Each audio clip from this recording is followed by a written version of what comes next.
Is it barbecuing weather?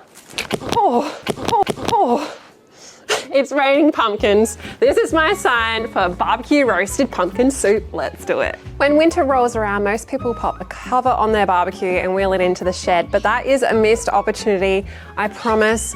Barbecuing is all year round. Soups, casseroles, curries, all the delicious warming foods taste so much better if you just barbecue them. So let me show you how to cook this incredible soup on your Weber kettle. Let's get it fired up.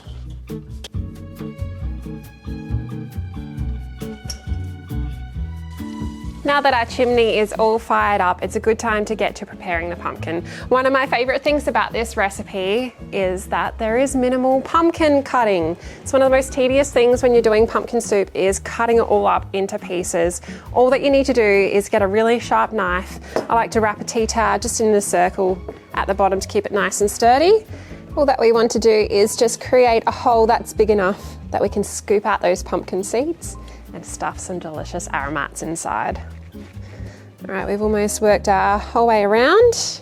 To get this little part out, sometimes it's easier to just cut this through a bit, in half, and then it comes out in 2 pieces there. So we just want to scoop all of that out to make way for our amazing aromats, because this is all the cutting that is needed. We are roasting this pumpkin whole. And if you're feeling a little bit fancy, you can roast up those beautiful pumpkin seeds. I really hope boiling pumpkin soup is a thing of the past. If you haven't tried roasting your pumpkin first before it goes into a soup, you need to try it. All the beautiful pumpkin flesh sweetens, it deepens in flavour, and just turns out so incredible when you're doing it on the barbecue. You have to try it. Every year I do this, I just go classic creamy pumpkin soup with bacon and croutons. But this year I'm mixing it up and going Thai style. We're adding in some curry paste.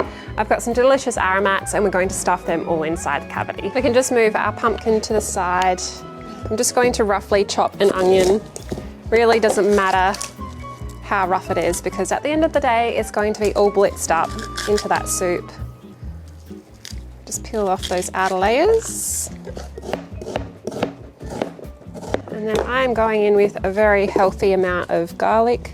Just trim that bottom off all at once, so then I can peel these a lot easier.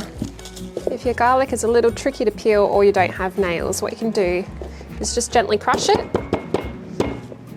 and that'll help crack that papery skin, making it a lot easier to remove. I think I originally only had about 4 cloves, but it is winter season, so I'm going heavy on the garlic there.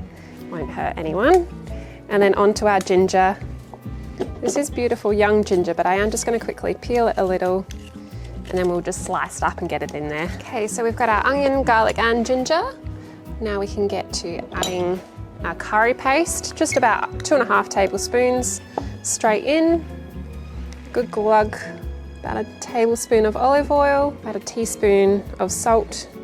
We can always adjust the seasoning at the end once we've blitzed up the soup. Give that a quick little mix. You can start to smear that curry paste all around up the edges of the pumpkin inside. I can smell that curry paste and it smells so good. I'll pop them in there. Whoop, get back in there. Another quick little mix. We just want to make sure those ingredients are coated with a little bit of olive oil and salt, just to help with that caramelization. Easy, all done. This is ready for the barbecue. I've set up the kettle here for indirect cooking with our baskets filled, positioned either side, and I've put a drip pan just in the middle to capture any juices and keep our barbecue clean. And we're going to pop our pumpkin right in the center, and we can close the lid. If you're wanting to play around with the full flavours of barbecue, why not throw on a wood chunk? I would think that pecan would go best with this, but you can play around, experiment with whatever you like. Our pumpkin is going to roast away for about 2 hours. You'll know when it's ready to come off the barbecue. You just need that flesh to be soft and tender. Just pierce it with a knife. If it goes in and out very easily, it is ready. It's been 2 hours of this pumpkin roasting away. Let's check it out. You can see how beautifully caramelized that skin has turned. And then we've got those soft inner aromats just steaming away. And that flesh I can see is nicely caramelized. This pumpkin is so tender. Look at that, sliding right in and out.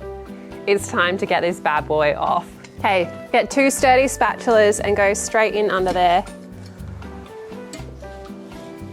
lift it. Have your tray ready and look at that. Oof, it's starting to collapse. It's that tender. Now we just need to wait until it's just cool enough for us to handle and scoop out all those delicious insides. We've got our roasted, sweet, tender pumpkin, which is already cooked. So all that we need to do is blitz this up. It still has a lot of heat in there, so there's no need to reboil this soup. All we're going to do is add that hot flesh. Now just be careful with your hands. Straight into a blender. Oh, look at that. Let's get as much of that sweet, delicious flesh in there. It's important to use a blender that can handle you blending hot food. So this one here has a little steam vent, which is great, or just use a stick blender. Now all that we need to do is go in with our chicken stock. I've just popped about a cup in there. I'll just blend it up and see how we go. Lid back on, and we'll keep processing this until it's nice, creamy and smooth.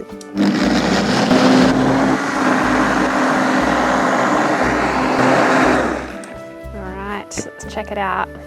Yum, that's looking so smooth. Now is a great time to taste and adjust any seasonings if we need. I have a Laura-sized spoon here. I can taste that curry paste. I'm just going in with a bit of extra salt. All right, all that salt is blended in there. Now, while it's nice and hot, I'm actually gonna take the most out of the heat still in the kettle and just toast off some roti bread. Now it's time to serve this luxurious Thai pumpkin soup. You can just pour that all in there. As delicious as this is, I always love topping it with some Fun Delights. Usually I top my pumpkin soup with a really big dollop of thickened cream, but because I'm going Thai style today, I've got some beautiful coconut cream that will just spoon on there. And then go in with some extra little bits of chili, drizzle of oil, and then to finish, just some spring onion. This has to be the best way to cook pumpkin soup. Look at that smooth, creamy, roasty, toasty, delicious. Pumpkin, oh my gosh, yum.